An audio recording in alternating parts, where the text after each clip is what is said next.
Sailing Deep Sky. Book 1 in the Deep Sky Chronicles. Chapter 13, Learning the Hard Way. Once Schiff had fitted Cathode Ray with a new hand, Nixie, Cathode, and Toa left Wenge with the monumentous job of learning to sail the Deep Sky ship. Toa would take Nixie and Cathode back to the town of Beggar's Drop in the Liliokulani, where they could continue their gondoliering. It was a bit of a somber parting of ways, but even though the trip had been eventful, the four of them really hadn't known each other for long, so there was not much reason for them to go on together. Toa, Nixie, and Cathode headed out of the shipyards, walking down the sun-bleached wood docks a mile above the cactus forest of what used to be known as Arizona, but was now referred to as either the prairie or the wasteland, depending on your mood.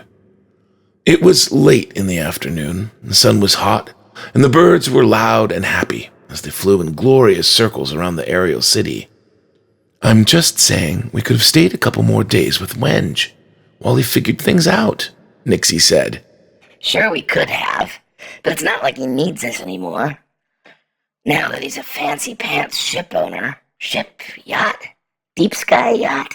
Besides, who knows how long it'll take him to figure that thing out. You humans take forever to learn something." "What?" Nixie exclaimed. "No, we don't."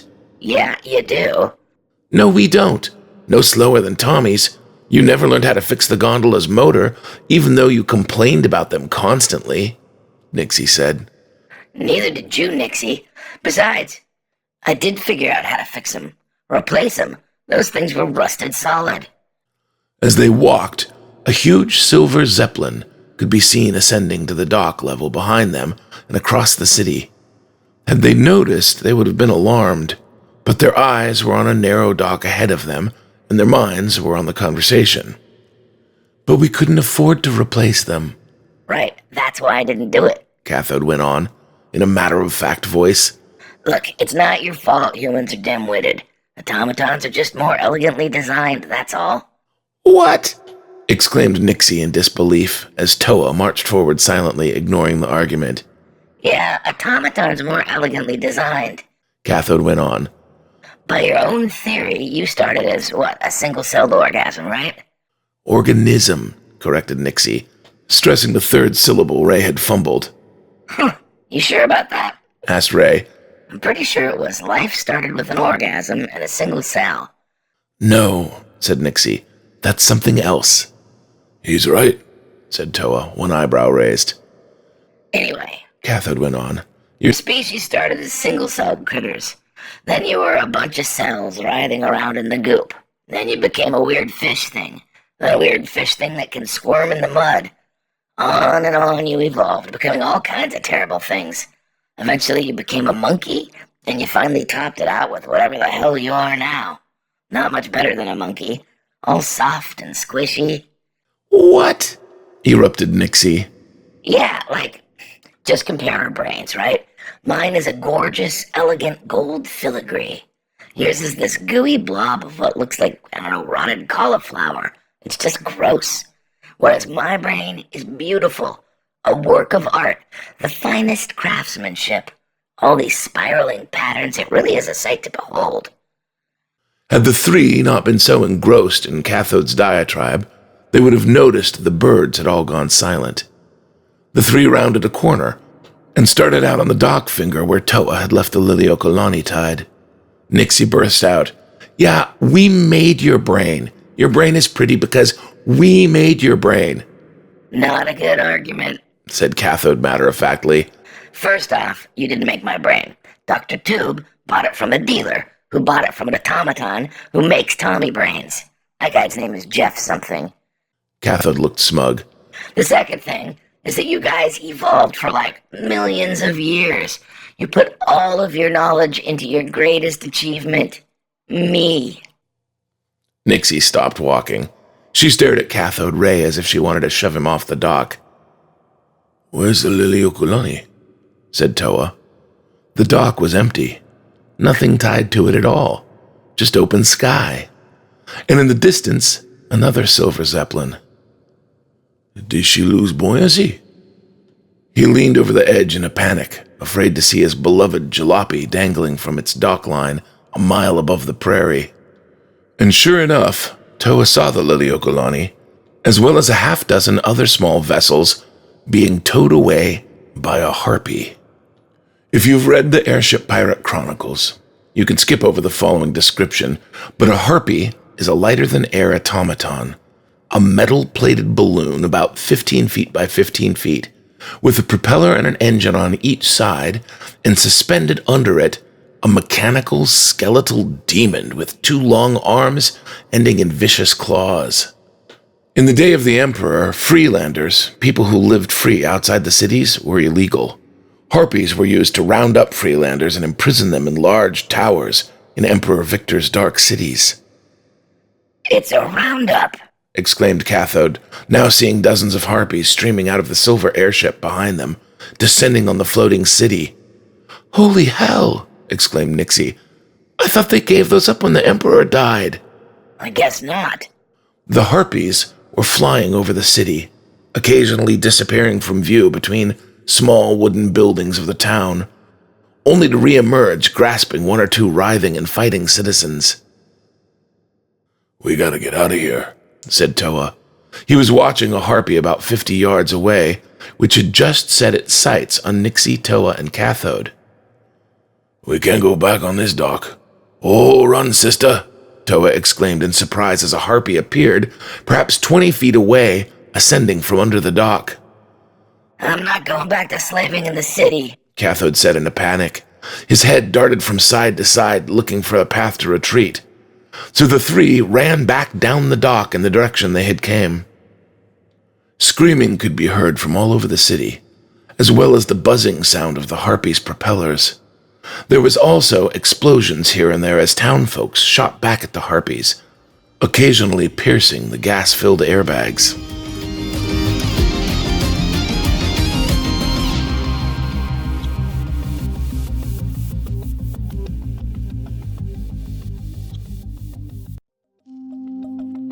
Sailing Deep Sky. Book 1 in the Deep Sky Chronicles. Chapter 4, Skyward Bound. Wenge was sitting in the captain's chair, trying to remember how to start the engines.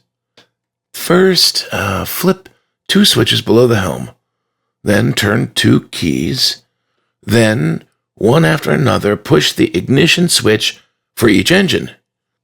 Wenge pushed the first switch and could hear the engine whirring to life on his port side. This made all the little dials and gauges on the left of the helm jump to life. Next, he pushed the switch on the right side of the helm, and the starboard engine sprang to life. The ship vibrated quietly. This was the first time he'd started engines without Schiff standing over his shoulder, and Wenge felt a quiet pride in remembering the steps. Through the huge curved windshield, Wenge could see Schiff in the open-air workshop, carving a nameplate for the ship. It had been decided at the suggestion of Toa to name the ship the Tangaroa. One can feel at home on a Tangaroa, he had said. Tangaroa was the name of his lost island, and also the name of the Polynesian god of sea and sky, so it seemed fitting for a deep sky ship. Upon hearing the engine start, Schiff held up one hand and circled it in the air, indicating Wenge should fly the ship about. Wenge had been shown how to do this. There was a series of levers in front of him, 2 levers that pushed the engines in and out of gear, 2 more levers that controlled the engine's speed, a steering wheel that changed the direction the ship was pointing, 2 pedals that controlled the ship's direction, port and starboard, a lever that allowed you to descend or ascend without pointing the ship up or down.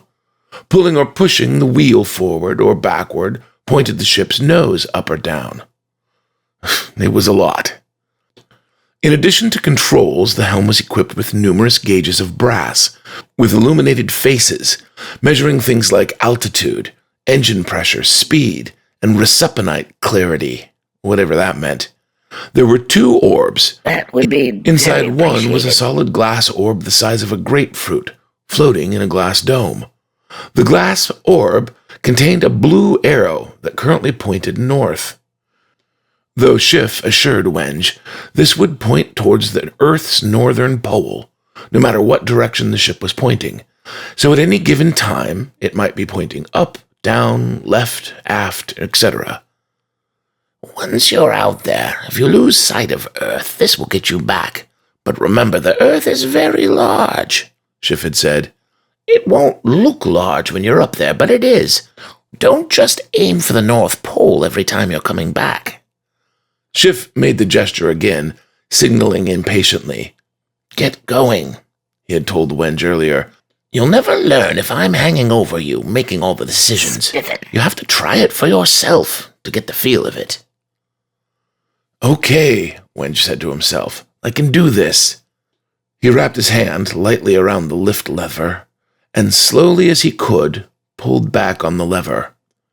The second the ship began to lift, he nervously pushed the lever back into neutral, and the ship drifted to a stop.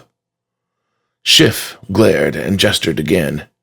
Okay, let's do this for real, Wenge said, and pushed the lift lever. The ship dropped slowly down, but instead of hovering perfectly even with the dock, he was now almost completely under it. He could only barely see Schiff now, and the ship was nearly completely out of Schiff's view. Crap. Okay, now I guess I'd better... But as he said this, he could see 5 shadowy figures enter the shop across from Schiff. 3 men and 2 very tall automatons, holding some sort of long hooks. Schiff jumped to his feet, and he started arguing with the shadowy men, who seemed to be yelling back. These men were all dressed like the man who shot Wenge's father. At this point, the 2 giant automatons strode to either side of Schiff, who grabbed a large wrench to defend himself. Wenge stood up from the captain's seat, trying to decide what to do. With the ship this low, it was unlikely he would be seen, but it also meant he couldn't get back on the dock. He grabbed the lift lever again to raise the ship back up to the dock, but he noticed the ship had drifted several feet to port. For you landlubbers, that's the ship's left side. If he lifted up at this point, he would collide with the dock. Then he watched in horror as the silhouetted giants hooked massive hooks around Schiff's legs. He was then pulled to the ground. One of the shadowy men pulled a gun and walked toward Schiff, holding it to Schiff's head. Wenge cried out in the silent cockpit, but old Mr. Bauer surprised them all. He rolled backward as the shot fired, and, dodging the bullet, rolled under a shop table. One of the brass giants then tossed the table aside, but as soon as it did, Schiff darted across the room and climbed into the little red pod about the size of a coffin that hung in clamps in the corner. The second he was in it, the pod dropped through the floor and out of sight. At this, the shadow men and their automatons began looking around, at which one of them made eye contact with Wenge. The 2 stared at each other for a moment, until the man broke eye contact and gestured to his machines. Then there was a very large impact, like something heavy had hit the ship from above. Then another hit and another. Was Wenge being shot at?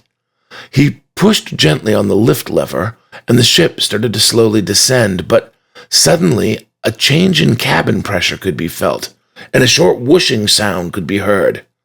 Wenge stood from his seat and spun around in the direction of the sound. The rear hatch had opened, and in strode Toa, followed by Nixie and Cathode. "Time to go, brother," said Toa urgently. Wenge sat back down. The ship was slowly drifting to port and dropping in altitude. They could see the entire underside of the city stretched out in front of them. Void tanks, dangling ropes, and cellar windows stretched out in all directions. There were also dozens of harpies flying this way and that, in the shadows under the city, looking for anyone trying to escape by parachute or other means. Several of these harpies now noticed Wenge's ship and turned toward them. "Go, go, go!" Cathode yelled. "Toa, do you want to fly this?" said Wenge, offering the captain's chair. "I don't know how." "But you flew the Liliokolani." "It's not the same thing, brother. I only had like 2 controls. Lily is a teeny airship. This thing's big, big different." "Wenge," said Nixie in a calming voice, while she watched a dozen or more harpies headed towards them. "We need to go now." So, in a complete panic, Wenge pushed the lift lever, and the ship started to drop. He then pushed forward on the engine speed levers, and the engine spun fast, but the ship didn't move forward. "It's broken!" he exclaimed. "I broke it! Oh, no, wait! They're not in gear." Then he reached for the shift levers and pushed them forward. But with the engines already throttled fast, this resulted in a huge lurching impact, and the ship leapt forward at a staggering speed, hitting 3 harpies as it did. The weight of the heavy wooden vessel demolished the harpies on impact and did nothing to the deep sky ship.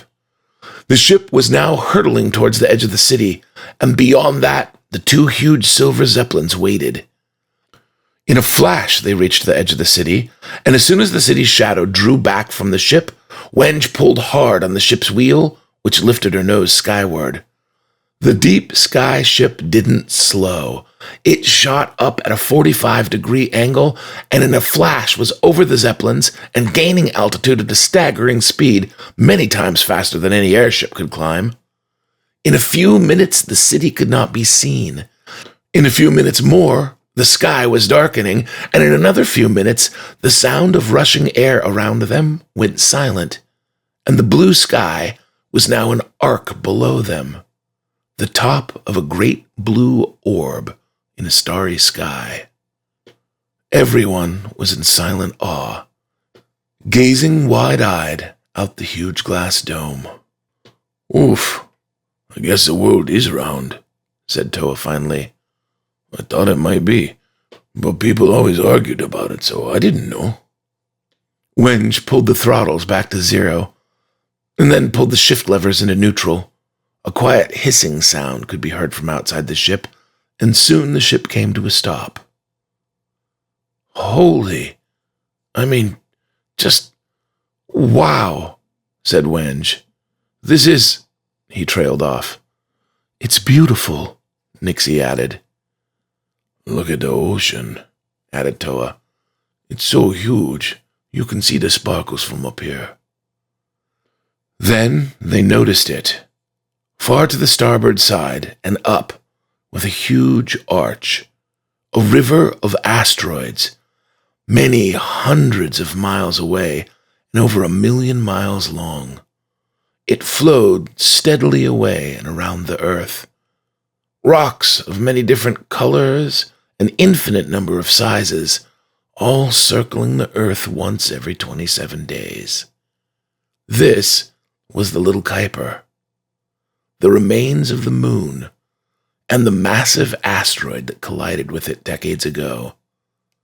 A huge astral archipelago, more vast and unknown than anything on Earth.